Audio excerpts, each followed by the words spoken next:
ব্যক্তি থেকে পরিবার, সমাজ থেকে রাষ্ট্র, দেশ থেকে বিশ্ব, সবকিছুর চালিকাই রাজনীতি। তাই রাজনীতির 10 দিক নিয়ে রাজকাহন নিবেদন করছে জিপিএইচ ইস্পাত। সাথে আছি আমি মজুমদার জুয়েল। গেল 4 দিন ধরে ইরান ইসরায়েল পাল্টাপাল্টি হামলায় গোটা মধ্যপ্রাচ্য জুড়ে উত্তেজনাকর পরিস্থিতি তৈরি হয়েছে। এই উত্তেজনা এখন আর মধ্যপ্রাচ্যে সীমাবদ্ধ নেই, ছড়িয়েছে গোটা বিশ্বে। অনেকটা 2 ভাগে বিভক্ত হয়ে পড়েছে বিশ্ব। আর এই উত্তেজনার ফাঁক গলে এরই মধ্যে বেড়ে গেছে তেলের দাম। অতি আবশ্যক এই জ্বালানির দামের হেরফের বিশ্ব অর্থনীতির ভিত নাড়িয়ে দেয়। বিশেষ করে আমাদের মতো দেশে এর প্রভাবটা একটু বেশি। প্রশ্নটা এরকম, গাজা নিয়ে অবস্থানে কি তবে ইরানের এমন পরিণতি? তাই হয়তো, কারণ ইসরায়েল সবসময় হামাস, হেজবুল্লাহর মতো সংগঠনকে সমর্থনের অভিযোগ করে এসেছে ইরানের বিরুদ্ধে। আবার পারমাণবিক বোমা তৈরির অভিযোগ তো বহু আগে থেকেই করে আসছে পশ্চিমা দেশগুলো। যদিও এতে সায় নেই ইরানের, তবে গাজা কিংবা ইরান ইস্যু নিয়ে নিশ্চুপ আরব দেশগুলো। এর পেছনেও বা কী কারণ? আবার পাকিস্তান ইসরায়েলকে পারমাণবিক হামলার হুমকি দিয়ে রেখেছে। তৃতীয় বিশ্বযুদ্ধ শুরুর শঙ্কাও করছেন কেউ কেউ। সাম্প্রতিক এই সংঘাত যদি দীর্ঘ হয়, তাতে বাংলাদেশেও পড়তে পারে সংকটে। এমন আশঙ্কা তো থাকছেই। ঠিক কী ধরনের সংকটে পড়বো আমরা? এসব প্রশ্নের উত্তর খোঁজার চেষ্টা করব আজকে। বিষয় ঠিক করেছি, ইরান ইসরায়েল সংঘাত, বাংলাদেশের শঙ্কা কোথায়? আলোচনায় আজ রাজকাহন স্টুডিওতে আছেন সাবেক রাষ্ট্রদূত এম হুমায়ুন কবির, আছেন ঢাকা বিশ্ববিদ্যালয়ের আন্তর্জাতিক সম্পর্ক বিভাগের অধ্যাপক ডক্টর আমেনা মহসিন, এবং আছেন দৈনিক প্রথম আলোর কূটনৈতিক প্রতিবেদক রাহিদ এজাজ। আপনাদের 3 জনকে স্বাগত জানাই আজকের আয়োজনে। যে বিষয়টা আজকে আমরা নির্ধারণ করেছি সেই বিষয়ে আলোচনা আমরা একটু পরে যাই। রাহিদ এজাজকে দিয়ে শুরু করি, যেহেতু সাংবাদিক এবং আন্তর্জাতিক সম্পর্ক নিয়ে আপনি কাজ করেন। সেই জায়গাটায় ওই যে তৃতীয় বিশ্বযুদ্ধের কথা বলা হচ্ছে, বারবার বিভিন্নভাবে বলা হচ্ছে, এবং কেউ কেউ বলছে শুরু হয়ে গেছে। এই জায়গাটা আপনি কি মনে করেন? রুশ জেনারেল বলেছে তৃতীয় বিশ্বযুদ্ধ এরই মধ্যে শুরু হয়ে গেছে, তাই কি?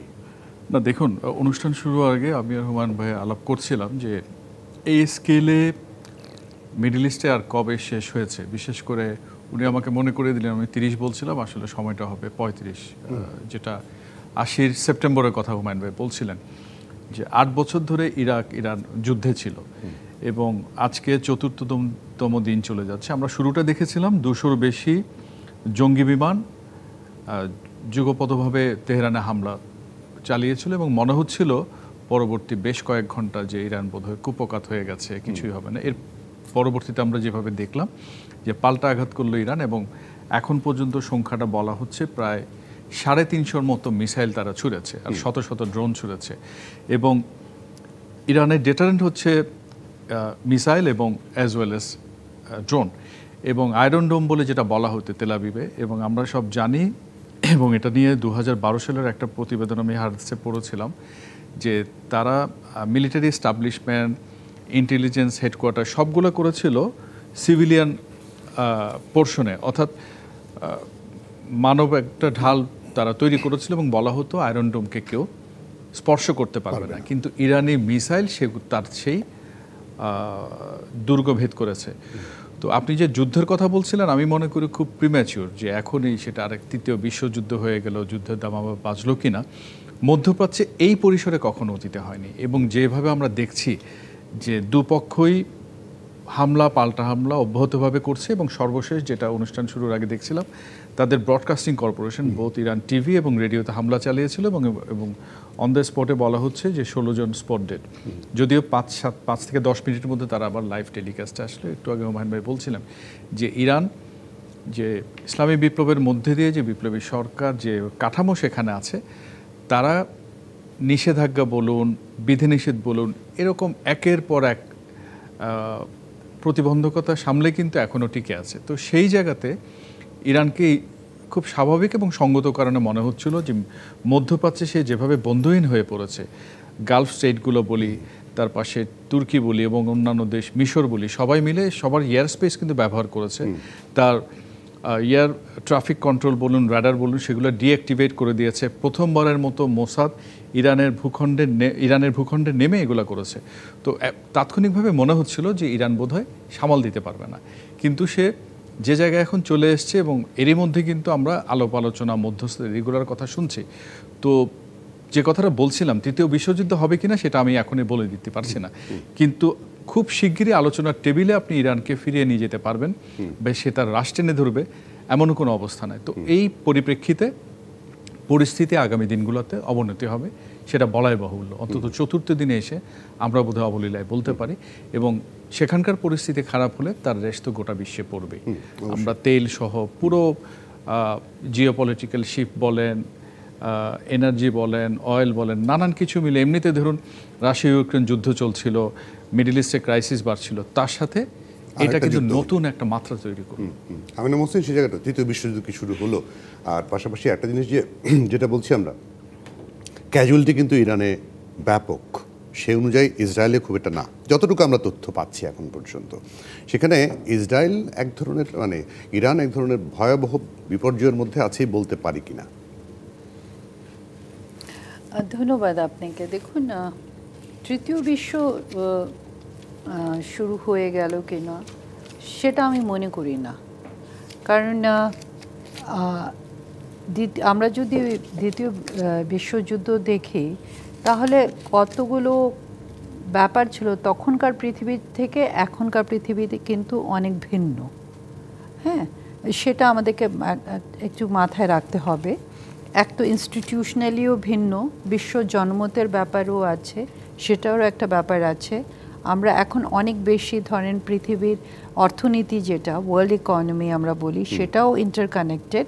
তাছাড়া আমরা ডিজিটালি, সোশ্যালি, পলিটিক্যালি অনেক কানেক্টেড, যেটা সেই প্রেক্ষিতে কিন্তু তখনকার সময় ওরকম ছিল না, এবং তখন এরকম কোনো ইনস্টিটিউশনও ছিল না যেখানে ধরেন লিগ অফ নেশনসে, হ্যাঁ, সেটা একেবারেই ধরেন মার্কিন যুক্তরাষ্ট্র যেহেতু ছিল না, অকার্যকর এক ধরনের ইয়ে ছিল। এবং সেই ইতিহাসে আমি নাই গেলাম যে হিটলারের কীভাবে তারা পিস করেছিল, সেগুলো একটা ভিন্ন ইতিহাস, এখানে সেই জায়গাটাতে আমরা নাই গেলাম। কিন্তু এখন আমরা দেখছি ধরেন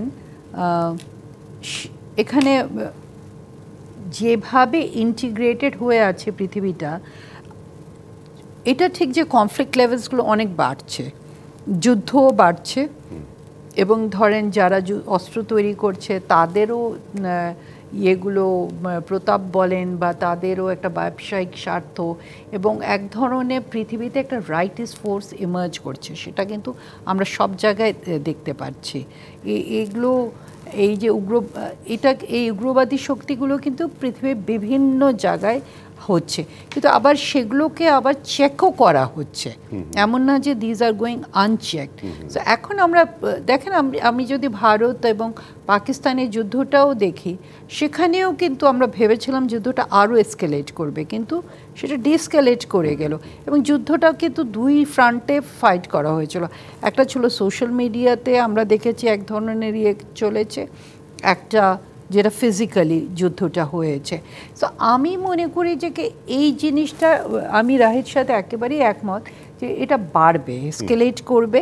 বাট হ্যাভিং সেড দ্যাট, আপনি যদি ভূ রাজনীতিটা আজকের দেখেন, চায়নার যে ধরনের ইন্টারেস্টগুলো আছে, চায়না এখানে ডেফিনেটলি এই অঞ্চলে ইন্টারেস্ট আছে, মধ্যপ্রাচ্যে রাশিয়ার নিজস্ব ইন্টারেস্ট আছে। আপনি প্রথম দিকে বলছিলেন যে পাকিস্তান বলেছে তাদের পারমাণবিক, এটা আমি জানি না কতটুকু ভেরিফাইড, কারণ আমি আজকে চেষ্টা করছিলাম কিছু সাংবাদিক বন্ধু যাদের সাথে আমার পরিচয় আছে পাকিস্তানে, তাদের সাথে কথা বলার, ওরা মনে করছে এটা AI generated. So let's see, verification তো আমাদের কাছে আসেনি জিনিসটা না, বাট আমার কাছে এটা মনে হয় না, আমার এটা বিশ্লেষণ বলে না যে Pakistan will go to that extent, কারণ পাকিস্তানের সাথে ইরানের সম্পর্ক কখনোই খুব একটা ভালো ছিল না, রাদা ইরানের সাথে ইন্ডিয়ার সম্পর্ক ভালো ছিল। এবং ধরেন পাকিস্তানে বালুচিস্তানে যেটা বিএলএ, সেখানে তো ইরানের একটা সহযোগিতা ছিল। সো পাকিস্তান যেখানে একেবারে নিউক্লিয়ার কার্ড প্লে করবে, যখন তারা IMF-এর ক্লিন চিট পেয়েছে, এবং সেটাই তো পেহেলগামে তাদের একটা স্ট্রং পয়েন্ট ছিল, সেখানে I don't think Pakistan is going to play this card. সেই জন্য বলছি যে এখানে এখন এই ইনফরমেশন ডিসইনফরমেশনের মধ্যে দিয়ে আমাদেরকে আরও ওয়াচফুল হতে হবে জিনিসগুলো নিয়ে। বাট আই ডোন্ট থিঙ্ক যে এটা তৃতীয় যেটা আমরা বিশ্বযুদ্ধ বলছি, বিকজ আপনি দেখেন একটা মাত্রার পর্যন্ত গিয়ে জিনিসগুলো আবার থেমেও যায়, বাট রাহিজ ইজ অ্যাবসোলুটলি রাইট যে ইরানকে এই মুহূর্তে নেগোসিয়েশনস টেবিলে আনা যাবে না। আমার মনে হয় একটা মিডল পয়েন্টে এসে হয়তো জিনিসটা একটা কম্প্রোমাইজের জায়গাগুলোতে আসতে পারে। যে আসলে মানে হ্যাঁ, আমরা চাইও না যে আণবিক শক্তি কেউ ব্যবহার করুক, কিন্তু যদি করে ফেলে। এখন পাকিস্তানের যে কথাটা আমরা পেয়েছি মিডিয়ার মাধ্যমে, সেটি হচ্ছে যে যদি ইসরায়েল পারমাণবিক হামলা কিছু একটা করে থাকে তাহলে পাকিস্তান বসে থাকবে না, পাল্টা হামলা, এরকম একটা পাল্টাপাল্টি কথা। সেখানে যদি আসলেই চলে যায় তাহলে তো ম্যাসাকার। আপনার প্রশ্নটার জবাব আমি ইয়েস নো দুইভাবে দেব। ইয়েস নো দুইভাবে দেব। আপাত দৃষ্টিতে মনে হচ্ছে এটা যদি ইসরায়েল এবং ইরানের মধ্যে সীমাবদ্ধ থাকে তাহলে দুই দেশের ব্যাপক ক্ষতি হবে, ক্ষতি হচ্ছেও। কিন্তু তাতে এর বাইরে যুদ্ধের বিস্তৃতি ঘটবার আশঙ্কা খুব থাকবে না। সেই ক্ষেত্রে ক্ষতিগ্রস্ত হবে, দুতিয়ালি হবে, এক পর্যায়ে গিয়ে হয়তো এক ধরনের সিজফায়ার বা সেটা হবে। এটা হচ্ছে মানে নার জায়গাতে যদি বলি যে যুদ্ধ মানে বিস্তৃত না হলে তৃতীয় বিশ্বযুদ্ধের আশঙ্কাটা থাকছে কম সেখানে। এবার যে জায়গাটা আশঙ্কা হতে পারে সেটা হলো যে ধরেন যুদ্ধ তো শুরু করা সহজ কিন্তু শেষ করা কঠিন, এবং সেই জায়গাতে আশঙ্কাটা এইরকম তৈরি হতে পারে যেমন আপনি যেটা বলছিলেন বা প্রফেসর আমিনা মহসিন বললেন। এখন ধরেন যদি ইসরায়েল ইরান কিন্তু প্রচণ্ড চাপ তৈরি করছে, মানে ইসরায়েল প্রত্যাশা করেনি যে এইরকম প্রত্যাঘাত তারা পাবে। কারণ ইসরায়েল ধরেন আমার ডিস্টিংক্টলি আই রিমেম্বার 67 ওয়ার, যখন তারা এই সিরিয়ার জায়গা, ইজিপ্টের জায়গা, জর্ডানের জায়গা সব দখল করে নিল। এরপরে একটা জায়গায় তারা 73 ওয়ারের সময়তে তারা একটু চাপে পড়েছিল। 73 আজকে 25, এত বছরের মধ্যে ইসরায়েল কখনো মিলিটারি প্রেশারে পড়ে নাই, তারাই প্রেশার দিয়ে গেছে কন্টিনিউয়াসলি। সেটা আপনি প্যালেস্টাইনিদের উপর বলেন, সিরিয়ার উপর বলেন, একচ্ছত্রভাবে গেছে। এই প্রথম তারা যুদ্ধের চেহারাটা তারা দেখতে পাচ্ছে নিজেদের মধ্যে, এই যে প্রতিঘাত যেটা ইরানের কাছ থেকে এসছে। এখন যদি ধরেন হাইপোথেটিক্যালি আমি বলছি, এমন একটা অবস্থা দাঁড়ায় যে ইসরায়েলের উপর ইরানের মিসাইল আক্রমণ এমন পর্যায়ে পৌঁছেছে যেখানে হাজার হাজার লোক মারা যাচ্ছে, তাদের সামরিক ব্যবস্থা ঘাঁটিগুলোর উপর। কারণ ইরান কিন্তু ইসরায়েল যেমন পিন পয়েন্ট করে অ্যাটাক করছে, ইরানও কিন্তু একইভাবে তাদের মিনিস্ট্রি অফ ডিফেন্সটাকে যেভাবে দেখেছেন ভাগ করে ফেলেছে, মিসাইলটাকে হিট করে একদম পুরো বিল্ডিংটাকে ভাগ করে ফেলেছে। তো ওরাও কিন্তু টার্গেটেড হিট করছে। এবং সেখানে যদি ধরেন ওদের কিন্তু পারমাণবিক অস্ত্রাগার আছে ইসরায়েলের, 100-র মতো তাদের পারমাণবিক অস্ত্র আছে, এটা স্বীকৃত, কিন্তু কেউ বলে না। এখন উল্টো ইরানের উপরে বলা হয় যে তারা পারমাণবিক এটা মানে এই আরেক পলিটিক্স সেখানে যাচ্ছে না। এমন যদি হয় ইরান তার এই পারমাণবিক অস্ত্রাগারের উপর মিসাইল আক্রমণ করলো এবং তাতে বড় ধরনের ক্ষতি হয়ে গেল, তখন আপনি কি করবেন? তখন যেটা হবে, ইসরায়েল নিজে যদি পাল্টা আক্রমণ না করে, তাহলে ইসরায়েল চেষ্টা করছে, এই নেতানিয়াহু কিন্তু অনেক দিন ধরে চেষ্টা করছেন, অ্যাটলিস্ট তো গত 10 বছর, মানে JCPOA 2015 সালে যেটা হয়েছিল, যে চুক্তিটা 6 পাওয়ার্স অ্যান্ড ইরানের মধ্যে এই নিউক্লিয়ার ডিল নিয়ে। এখন ধরেন ইসরায়েল বেকায়দা পড়লে কিন্তু মার্কিন যুক্তরাষ্ট্র আসতে হবে, এবং সেখানে ফলস ফ্ল্যাগ অপারেশন বলে একটা কথা আছে। অর্থাৎ মার্কিন যুক্তরাষ্ট্র বলছে যে আমার কোনো স্থাপনা ব্যক্তির উপরে ইরান আক্রমণ না করলে আমি আপাতত যাব না, কিন্তু যদি ধরেন সেটা ইসরায়েল করে ইরানের উপর দেয় তখন কি দাঁড়াবে? এবং যদি মার্কিন যুক্তরাষ্ট্র ঢুকে যায় তাহলে কিন্তু এটা বেসামাল হওয়ার আশঙ্কা আছে, কারণ মার্কিন যুক্তরাষ্ট্র ঢুকলে তারা ব্যাপকভাবে ইরানের উপর আক্রমণ করবে, এবং সেই আক্রমণ যদি হয় ইরানের সমস্ত স্থাপনাগুলো ধ্বংস করার ক্ষমতা একমাত্র মার্কিন যুক্তরাষ্ট্রের এই মুহূর্তে আছে, আর কারো নাই, ইসরায়েলের হাতে নাই সেটা। এখন সেটা যদি হয় তাহলে এখানে রাশিয়ার ভূমিকা কি হবে, এখানে চীনের ভূমিকা কি হবে? তো কাজেই সেই জায়গায়, এবং ইভেন সৌদি আরবিয়ার সাথে ইরানের প্রতিদ্বন্দ্বিতা, আঞ্চলিক প্রতিদ্বন্দ্বিতা আছে, তারাও কিন্তু, সৌদি আরব কিন্তু প্রথম আরব রাষ্ট্র যেটা নিন্দা করেছে, যেটা ইউনিক মনে হয়েছে আমার কাছে। সৌদি আরব কখনো এই ভূমিকা পালন করে নাই। এখন এই বিষয়গুলো যদি জটিলতাটা যদি বাড়তে থাকে তাহলে একটা স্লিপারি রাস্তার দিকে আমরা যেতে পারি, যেখানে এটা আওতার বাইরে চলে যেতে পারে। এই আশঙ্কাটা থাকছে। প্লাস ধরেন যদি আপনি ইরানের উপর ব্যাপক আক্রমণ আসে, ইরান হরমুজ বন্ধ করে দেবে। ইরান বলেছে কথাটা, এটা জানি। বন্ধ করে দিলে আপনি কি হবে? ব্যবসা বাণিজ্য বন্ধ হয়ে যাবে, আমার এক্সপোর্ট বন্ধ হবে, কারণ ওখান দিয়ে তো যায় আমার জিনিসপত্র, আমার তেলের সাপ্লাই, গ্যাসের সাপ্লাই বন্ধ হয়ে যাবে, আমাদের ম্যান পাওয়ার মানুষ আছে অনেক দেশের, এগুলি ক্ষতিগ্রস্ত হবে।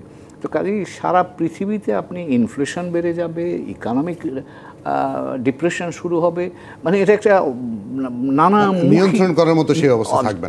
যেহেতু আপনি তুলেই ফেলেছেন এই প্রসঙ্গটাই নিয়ে, যেহেতু আমরা আজকে বিষয় নির্ধারণ করেছি, এটা নিয়ে আলোচনা আসবো। একটা ছোট্ট বিরতির সময় হচ্ছে, বিরতি নিয়ে ফিরে এসে আলোচনা করবো আসলে আমাদের ক্ষতিটা কতটুকু আশঙ্কা আমরা করতে পারি, বাংলাদেশের ক্ষতিটা কতটুকু হবে বিষয় করে। দর্শক আমাদের সঙ্গে থাকবেন। জিপিএইচ ইস্পাত নিবেদিত রাজকাহন থেকে নিচ্ছি একটা বিরতি। আমন্ত্রণ আরেকবার জিপিএইচ ইস্পাত নিবেদিত রাজকাহনে। আজ আমরা আলোচনা করছি ইরান ইসরায়েল সংঘাত, বাংলাদেশের শঙ্কা কোথায়, এই শিরোনামে। আমাদের সঙ্গে অতিথি হিসেবে আছেন সাবেক রাষ্ট্রদূত হুমায়ুন কবির, ডক্টর আমেনা মহসিন এবং রাহিদ এজাজ। হুমায়ুন কবির যেহেতু কথাটা তুলেছিলেন, সেই জায়গাটা থেকে শুরু করি যে বাংলাদেশের সংকটটা কোথায়। আজকে অলরেডি বিজিএমের নতুন সভাপতি বলেছেন যে যদি ওই দিক দিয়ে আমার ব্যাপক ক্ষতি হয়ে যাবে, এমনিতেই পোশাক শিল্পের অবস্থা খারাপ, তারপর তেলের দাম, সব কিছু মিলে আপনি কি আশঙ্কা করেন? নিশ্চয়ই, অন্তত 2-3টা জায়গা তো আমরা একেবারেই একটা ভালনারেবল জায়গায় আছি। যেমন ধরেন আপনি যে কথাটা বললেন, বিজিএমের সভাপতি মহোদয় যেটা বলেছেন, যদি হরমুজ প্রণালী বন্ধ হয়, আমরা হাইপোথেটিক্যালি ধরে নিচ্ছি হবে না, হওয়া উচিত না, তাহলে আমরা মানে সাক্ষাৎ মারা পড়ে যাকে বলতে পারবেন। আমার গার্মেন্টসের ট্রানজিট পয়েন্ট হচ্ছে এগুলো। আপনি এটা বন্ধ হয়ে যাওয়া মানে কি আপনার এই ট্রানজিট সি ফ্রেট যেটা আমরা সমুদ্র দিয়ে পাঠাই, এটা বন্ধ হবে। তো বন্ধ হয়ে গেলে কি দাঁড়াবে? আপনি তখন যদি এয়ার ফ্রেট ব্যবহার করতে হবে, হুইচ ইজ ভেরি এক্সপেন্সিভ। আর আপনি বাল্ক, তো এটা তো গার্মেন্টস তো এরকম না, 40 বিলিয়ন ডলারের গার্মেন্টস আপনি পাঠান, এটা কি ফ্লাইটে পাঠানো সম্ভব? মানে এটা তো পাঠাতে পারবো হয়তো, আমরা 20 পারবো হয়তো, কিন্তু 40 তো আপনার পক্ষে সম্ভব হবে। একটা ট্রান্সশিপমেন্ট বন্ধ হওয়ার কারণে আমাদের যে বিপদ শুরু হয়েছে। তো কাজে এটা আমার এখন তো 2টা জিনিস আমাকে বাঁচিয়ে রেখেছে। একটা হচ্ছে যে আমার এক্সপোর্ট এই মুহূর্তে, আর একটা হচ্ছে রেমিটেন্স। এখন এই এক্সপোর্টটা যদি এই আঘাতের মধ্যে পড়ে, তাহলে তো একেবারে আমার জন্য বিরাট, এবং এর সাথে লক্ষ লক্ষ মানুষের এমপ্লয়মেন্ট জড়িত আছে। তো কাজে এটা একটা বিপদের জায়গা, আশঙ্কার জায়গা। দ্বিতীয় যেটা আসবে, যে মধ্যপ্রাচ্যের বিভিন্ন দেশগুলো থেকে কিন্তু আমাদের এখানে একটা ভালো রেমিটেন্স আসে। মার্কিন যুক্তরাষ্ট্রের কাছ থেকে যদিও 1 নাম্বার, কিন্তু এই সৌদি আরব বা ইউএই, কাতার, বাহরাইন, ওমান, এগুলোতে লেবানন, এগুলোর থেকে আমার ভালো রেমিটেন্স আছে। এখন এই যদি সংঘাত বাড়ে, মানে আমরা যেই ধরনের সিনারিও চিন্তা করছি, সংঘাত যদি কোনো একটা আঞ্চলিক রূপ নেয়, তাহলে এখানকার এই লোকগুলো বেকার হয়ে যেতে পারে, এবং সেখান থেকে আমার রেমিটেন্সের বড় ধরনের আঘাত পড়বে। যেটা আমরা 25-27 বিলিয়ন ডলার গতবার পেয়েছি, সেটা একটা ক্ষতিগ্রস্ত হবে। প্লাস লোকগুলো যখন কাজ করছে, তাদের নিয়ে কী হবে আমরা সেটাও জানি না। কারণ ইরান ওয়ারের সময়ের অভিজ্ঞতা বা গালফ ওয়ারের অভিজ্ঞতা আমাদেরকে বলে, যে কোনো ঝাঁকুনি লাগলেই কিন্তু এই লোকগুলোকে নিয়ে আসতে হয় আমাদের, বা এই লোকগুলো ওখান থেকে সরিয়ে আনতে হয়। কাজে এটা একটা মানবিক দিকও কিন্তু আছে, একটা আমার আর্থিক দিক আছে। আর লাস্ট যেটা বলবো সেটা হচ্ছে যে গ্যাস, তেল, গ্যাস দুইটাই তো আমরা আমদানি করি। গত 2 দিন আগে আমাদের জ্বালানি উপদেষ্টা মহোদয় কিন্তু বলেইছেন কথাটা, সত্যি কথাই। আপনি যখন এখনও তেলের দাম ওইভাবে বাড়েনি, কিন্তু এটা যদি দীর্ঘায়িত হয়, তেলের দামের উপর একটা নেতিবাচক প্রভাব পড়বে। গ্যাস কাতার থেকে আনি, আমরা এখান থেকে আনি। তো এই জায়গাগুলোতে যদি হয়, তাহলে একটা বড় ধরনের অর্থনৈতিক অনিশ্চয়তা, আমাদের মতো যে দেশগুলো যারা এক ধরনের চাপে আছি, তাদের জন্য একটা মহাবিপদের আশঙ্কা তৈরি হবে। রাহিদা, সেই জায়গাটায় আমাদের একটা অবস্থান পরিষ্কার করার কথা। অনেকেই বলেন যে আমরা আসলে কোন পক্ষে, একটা বিবৃতি বা কিছু একটা দিয়ে, কারণ আমরা যেহেতু অবশ্যই ফিলিস্তিনের পক্ষে আমাদের অবস্থান, সেই জায়গাটায় অবস্থানটা পরিষ্কার করা দরকার কিনা। না, একটা জিনিস হুমায়ুন ভাইয়ের, এটা আমি রিপিট করবো না, কোন কোন জায়গায় ইম্প্যাক্ট ওটা বলে ফেলেছেন। আর অবস্থানের কথা যদি বলেন, দেখুন বাংলাদেশের মতো দেশ কিন্তু খুব বড় কোনো অ্যাক্টর না এখানে, অনেকটা রিসিভিং এন্ড। এই যে যদি বলি এক্সপোর্টের কথা বলি, আমরা সিওয়ে দিয়ে আমাদের মোবিলিটি হয়, আমাদের গুডসগুলো, আমাদের রেমিটেন্স আসে, আমাদের লোকজন কাজ করে, আমরা energy both oil and gas দুটো জায়গায়। তো এই জায়গাতে আমরা স্টেটমেন্ট দেওয়া ছাড়া খুব বেশি করার কিছু আছে সেটা নেই, বরঞ্চ হ্যাঁ ওইটা করার আছে। যেহেতু আমরা ওইখান থেকে রেমিটেন্স পাই, আমাদের উল্লেখযোগ্য আমরা যদি প্রতি বছরবারই দেখি 50 বছরে মোরলেস আমরা জিসিসি কান্ট্রিতে যে গালফ, সৌদি আরব, কাতার, কুয়েত, ওমান মোরলেস আমাদের কনসেন্ট্রেশনটা ওই জায়গাতে। ইভেন যদি এখন বলুন, আজকে খোঁজ করে দেখছিলাম, হুমায়ুন ভাই ভালো বলতে পারার কথা, একসময় ইরান ওয়ার্ক বা 80-র দশকে প্রচুর ডাক্তার গেছেন, ইঞ্জিনিয়ার গেছেন, মানে হোয়াইট কলার জব। এখন কিন্তু সেটা নেই। আমি যেটা শুনছি অন অ্যান অ্যাভারেজ 12 থেকে 1800, এবং তাদের মূলত মোস্টলি ফিশারিজ সেক্টরে কাজ করে। সেটা ইরানে বন্দর আব্বাস এবং পার্সিয়ান গালফে। ইরানে খুব হাতে গোনা কয়েকজন লোক আছে যারা হোয়াইট কলার। কিন্তু ইরানের কথা বলেন এখন আমি যেটা বলছি, আপনি যদি পুরো জিনিসটাকে আমরা দেখতে যাই, আমাদের খুব বেশি মানে পজিশন নেওয়ার কিছু নেই স্টেটমেন্ট দেওয়া ছাড়া। এবং আমরা যেটা বলি যে আমরা কোনো পক্ষেই যায় না। আমি একটা খুব বলার মতো করে একটা জায়গা বলবো, যেমন নিশ্চয় মনে আছে আইসিস বিরোধী যখন ক্যাম্পেইন শুরু হলো, বাংলাদেশের উপর প্রচণ্ড চাপ ছিল যে আইদার ওয়েতে অস্ত্র তুলে নেবে কিনা। কিন্তু আমরা ওই জায়গায় খুব কৌশলগতভাবে ভালো করেছিলাম যে আমরা আইসিসের বিরুদ্ধে আছি, কিন্তু অস্ত্র নিয়ে কারো বিপক্ষে লড়াই করব না। আবার ঠিক কাছাকাছি সময় নিশ্চয় আমাদের মনে থাকার কথা, কাতার এবং সৌদি আরবের মধ্যে একটা চরম বৈরী সম্পর্ক হলো 16 সালে, এবং আমাদের উপর এত ট্রেমেন্ডাস প্রেশার ছিল সৌদি আরবের, আমরা কিন্তু যাইনি, বরঞ্চ আমরা সেই জায়গাতে একটা পজিশন পেপার করে ফেলেছিলাম। তো সেইখান থেকে আমি এই দুটো অতিথির উদাহরণ টেনে বলবো, 4-5 দিন হয়ে যাচ্ছে, আমাদের বাই দিস টাইম একটা পলিসি পেপার বা পলিসি পজিশন হওয়া দরকার ছিল। আমাদের ইভ্যাকুয়েশন হতে পারে, পজিশন হতে পারে। কারণ দেখুন, ইসরায়েলের যুদ্ধ কিন্তু ইসরায়েলের মধ্যে সীমিত নয়। কালকে বা পরশু জর্ডানে আমাদের অ্যাম্বাসেডারের সাথে মেসেজ চালাচালি হচ্ছিল, উনি বলছিলেন উনি শঙ্কার মধ্যে আছেন। জর্ডানে কিন্তু আমাদের উল্লেখযোগ্য সংখ্যক কর্মী কাজ করেন, লেবাননে আছেন, ইরাকেও বিচ্ছিন্নভাবে আছেন। তাইলে এর রেশ কিন্তু আপনি যে বলছেন হয়তো তৃতীয় বিশ্বযুদ্ধ এটা নয়, কিন্তু এর রেশ তো আশপাশের দেশগুলোতে পড়বে। তো সেই জায়গাতে আমাদের একটা পলিসি ফর্মুলেশনের ব্যাপার আছে, আদার দেন পজিশন নেওয়া বা স্টেটমেন্ট নেওয়া। সেই কাজটাই জরুরি বলে আমি মনে করি। আমিনা মহসিন, কি করতে পারি? এক্সকিউজ মি, না দেখুন, আমি এখানে রাহিদের সাথে একটু ভিন্ন মত পোষণ করব, কারণ আমার মনে হয় রাহিদ যে এক্সাম্পল দুটো দিয়েছে সেটার সাথে এই মানে এখনকার কনটেক্সটটা ভিন্ন। এখানে ধরেন ইরান এবং ইসরায়েল, সো এখানে একটা বাংলাদেশের একটা পজিশন আর একটা স্টেটমেন্ট, মানে সেটার হয়তো সে ধরেন I agree with you that হ্যাঁ সেটা খুব একটা যে সেটার একটা ইম্প্যাক্ট হবে তা না, বাট অ্যাজ মানে ধরেন একটা পজিশন আমাদের যে আমরা নিন্দা জানাচ্ছি, কিংবা ধরেন আমাদের তো ইসরায়েলের সাথে কোনো সম্পর্ক নেই, এবং দিস ইজ সামথিং আমরা যদি প্যালেস্টাইনের পক্ষে স্টেটমেন্ট দিতে পারি, প্যালেস্টাইনের পক্ষে দাঁড়াতে পারি, এখানে আমাদের ইরানের পক্ষেও দাঁড়াবার একটা আমি মনে করি, হুমায়ুন ভাই মাইট ডিসএগ্রি উইথ মি, কিন্তু একটা পজিশন নেওয়া উচিত। কারণ দেখেন, আমরা অনেকগুলো জিনিস এখানে আলোচনার মধ্যে এসেছে। ইসরায়েলের নিউক্লিয়ার ক্যাপাবিলিটি আছে, which it has not admitted, কিন্তু সেই জায়গাটাতে ইরান বারবার বলেছে যে তার ইউরেনিয়াম যেটা আছে সেটা for peaceful purposes. In fact Iran is on record for having said, ইরানের লিডারশিপ, যে এটাকে মিলিটারি পারপাস বা ডিস্ট্রাকটিভ পারপাসে জন্য ইউজ করা একটা হারাম, মানে সেটাও তাদের স্টেটমেন্ট আছে, এরকম ধরনের স্টেটমেন্টও আসছে।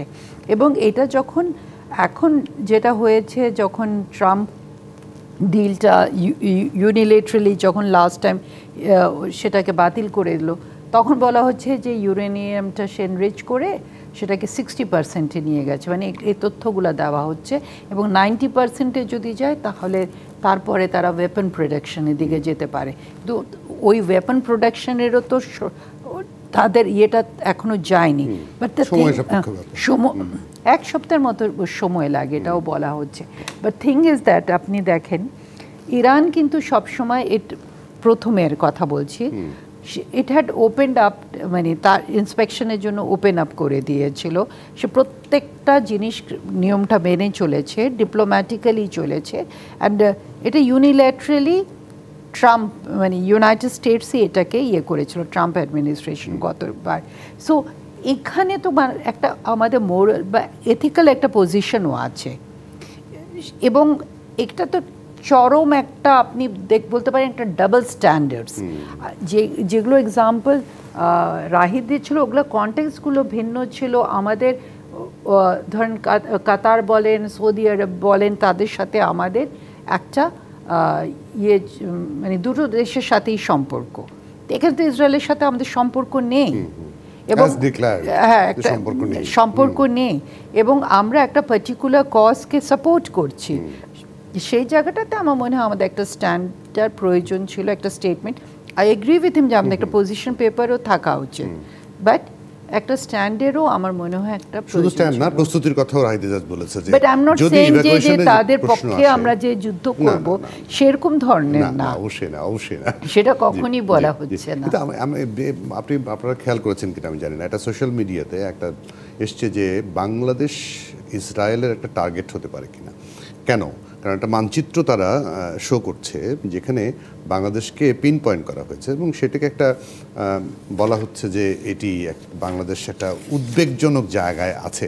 সেটা নিয়ে একটু আলোচনা করতে চাই, আদৌ কি আসলে বাংলাদেশকে নিয়ে এইরকম ব্যাপার আছে কিনা। পাশাপাশি ওই ম্যাপটার মধ্যে ভারতের কাশ্মীরকে পাকিস্তানের সঙ্গে যুক্ত করে ম্যাপটাকে দেখানো হয়েছে, এবং সেটি নিয়ে এক ধরনের নানা আলোচনা চলছে।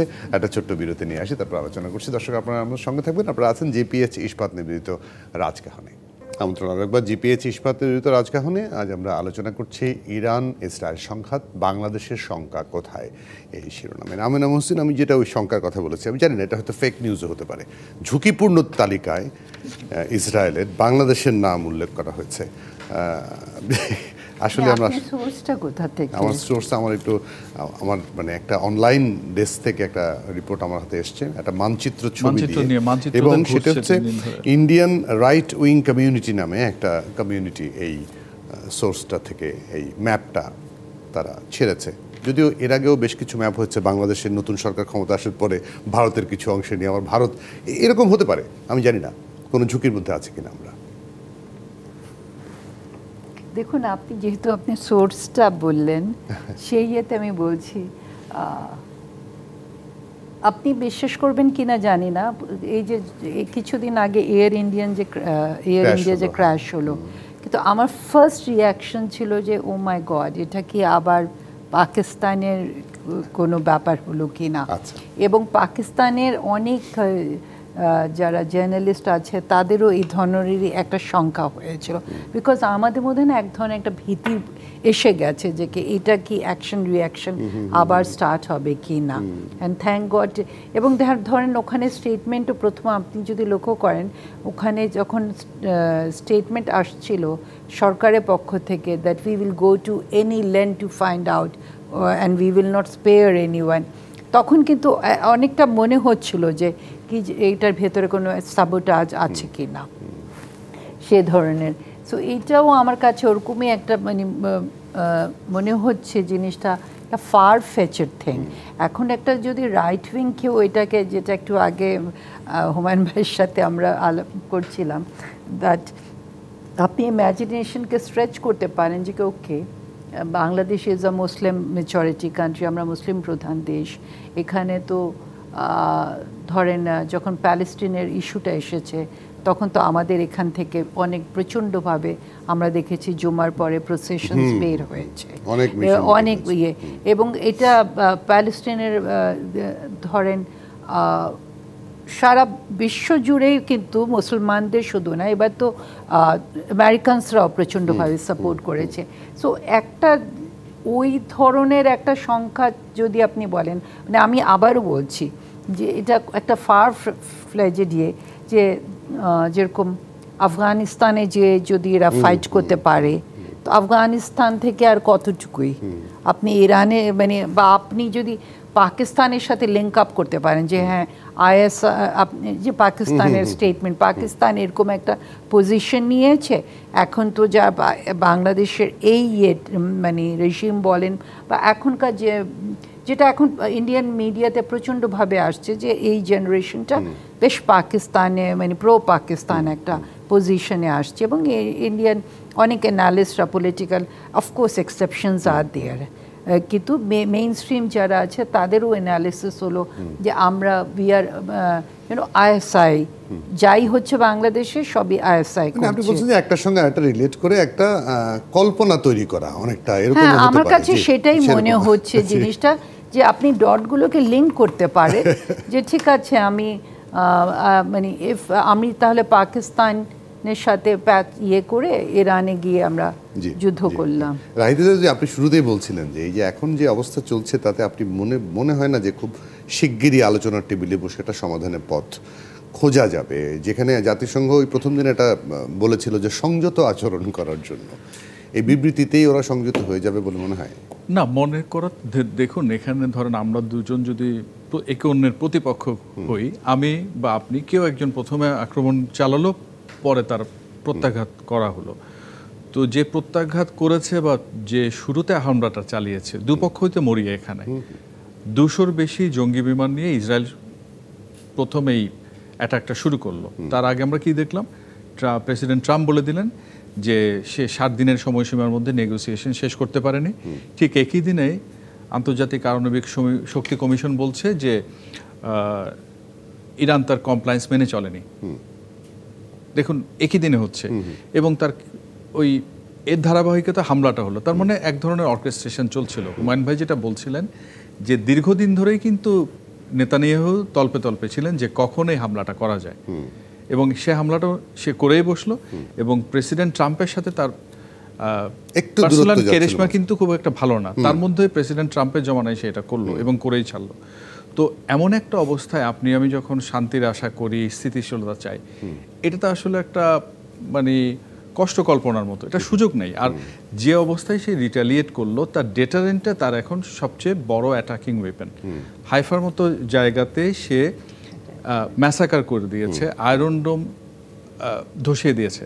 তো সেই জায়গাতে ইরানের তো এমন কোনো দায় পড়ে নেই। হ্যাঁ, প্রচুর ক্যাজুয়ালিটি হচ্ছে, প্রচুর জানমালের তো ক্ষয়ক্ষতি হচ্ছে। ইসলামিক রিপাবলিকান গার্ডের ইরানের প্রধান মারা গেছেন, তারপরে তার ডেপুটি মারা গেছেন, এবং এই আপনার যাতে আপনার রেভলিউশনারি গার্ডের কর্পসের কথা বলছি, এরা কিন্তু টিপিক্যাল গার্ডস না, এরা পলিসি প্ল্যানিং করে, রিসার্চ করে।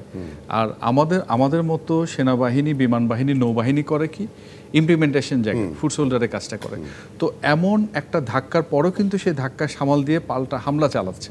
তো সেই জায়গায় আমরা যে আশা করছি যে খুব শিগগির আলোচনার টেবিলে সহজে এসে মেনে নেবে, এটা ভাবার মানে আমার কাছে এই মুহূর্তে মনে হচ্ছে না। হুমায়ুন কবির, সেই জায়গাটা আসলে মনে হচ্ছে না আশা। কিন্তু এখন ধরেন কোনো কারণে যে আবার পারমাণবিক জায়গায়, যে ইরান যদি কোনো কারণে একটা পারমাণবিক বোমা ফাটিয়ে দেয়, তখন তাহলে বোধহয় নেতানিয়াহুর সুবিধা হবে ট্রাম্পের সঙ্গে সম্পর্কটা ডেভেলপ করতে। যে বলেছিলাম না, ওর কাছে পারমাণবিক বোমা আছে। এখানে তো ধরেন দুইটা জিনিস আমার কাছে মনে হয়। একটা হচ্ছে যে নেতানিয়াহুরও কিন্তু প্রধান মোটিভেশন হচ্ছে তার ডোমেস্টিক পলিটিক্স। তার সাম্প্রতিককালে কিন্তু পপুলারিটি গাজার কারণে আস্তে আস্তে নামছিল, গাজা থেকে হোস্টেজগুলো নিতে পারছিল না, এগুলো নিয়ে তার ভেতরে আছে। এবং এই ইরান ইস্যুতে কিন্তু তার পপুলারিটি শর্ট আপ করেছে। He has become suddenly very popular, কারণ ইসরায়েলিদের মধ্যে ইরানের সম্পর্কে একটা ভীতি আছে এবং সেটাকে সে ব্যবহার করছে। তো তার, এবং এখানে আরেকটা কথা বলে রাখা দরকার যে নেতানিয়াহু যতদিন ক্ষমতায় যতদিন থাকবেন ততদিন তিনি জেলের বাইরে থাকবেন, কারণ তার বিরুদ্ধে কিন্তু ইতিমধ্যেই এই জেলে যাওয়ার রাস্তা হয়ে আছে। যে যখনই তিনি পদ থেকে তখন তাকে ওখানে যেতে হবে। তো এই একটা আশঙ্কা কিন্তু তার আছে। তো কাজে তাকে ক্ষমতায় থাকতে হবে ফর হিজ ওন সার্ভাইভাল। কাজে এটাকে তিনি ব্যবহার করতে পারেন। এবং এখন যেটা দেখা যাচ্ছে, ইসরায়েলে কিন্তু তার জনপ্রিয়তা বাড়ছে, ইসরায়েলিরা তার পেছনে। এখন সবাই বলছে নেতানিয়াহু ভালো কাজ করেছে। আমেরিকানদের যদি দেখেন আপনি, আমেরিকাতেও কিন্তু তাই। কারণ আজকে কালকে আমরা দেখছিলাম যে এক গ্রুপ তাকে, ট্রাম্পকে বলছে যে তুমি ইসরায়েলকে বাঁচাও, ইসরায়েলের সাথে জয়েন করে এই সুযোগ কাজে লাগিয়ে ইরানকে ধ্বংস করো, ইরানের পারমাণবিক প্রকল্প ধ্বংস করা হোক। এটা একটা বড় গ্রুপ আছে। পাশাপাশি মেগা গ্রুপ যারা মেক আমেরিকা গ্রেট এগেইন, যেটা ট্রাম্প সাহেবের বেস, তারা বলছে এসবের মধ্যে আমার যাওয়ার কোনো দরকারই নেই। এবং এটা কিন্তু ডোমেস্টিক পলিটিক্স, আমেরিকান ডোমেস্টিক পলিটিক্সের চার্নিং হচ্ছে এখন। তিনি কী সিদ্ধান্ত নেবেন নির্ভর করে তার ডোমেস্টিক পলিটিক্সটা তাকে কীভাবে শেপ করছে। এবার যদি ইরানে আসেন, ইরানও কিন্তু ডোমেস্টিক কম্পালশন অনেক বেশি এখন। আর যেহেতু মার খেয়েছে প্রথমে, এবং মার মানে কি আপনি যে রাহিদ বলছিলেন যে আপনি তার সেনাবাহিনী, সামরিক বাহিনীর বিভিন্ন কর্মকর্তা যারা আছে তাদেরকে আপনি প্রায় 20 জনের মতো টপ জেনারেল বা চিফ ইন্টেলিজেন্স চিফ শুদ্ধ মেরে ফেলেছে। আপনি টপ সায়েন্টিস্ট মেরে ফেলেছেন, আপনি নিউক্লিয়ার এইগুলো বম করে দিয়েছেন। ইরানের পক্ষে তো আর পেছনে যাওয়ার কোনো সুযোগ নাই। কাজেই ইরানের এই রেজিমের বা এই সরকারের জনপ্রিয়তা যে কোনো পর্যায়ে থাকুক, এখন তো Iranian pride has come into picture. ইরানের এটা এখন তার সিভিলাইজেশনাল প্রাইড এসে যাবে, এখন সবাই এটাকে প্রতিরোধ করো। তো কাজেই এখানে ইরান সরকার এখন আর পিছনে যাওয়ার কোনোই রাস্তা নাই। তো তার অর্থ হচ্ছে দুজনের মধ্যে ফাইট করে যে মানে দুজন যে যাকে পরাজয়ের কাছাকাছি নিতে পারে তাহলেই আলোচনাটা হবে আমার ধারণা, এবং আদারওয়াইজ হবে না, আদারওয়াইজ সম্ভাবনা দেখছি। আমিনুল হোসেন কি তাই মনে করেন? আলোচনা শান্তি না, দেখুন এখানে জিনিসটা হলো কি, ইসরায়েল টোটালি মিডল ইস্টের জিওপলিটিক্যাল সিনারিওটা পরিবর্তন করে দিতে চাচ্ছে, আমেরিকাও তাই চাচ্ছে।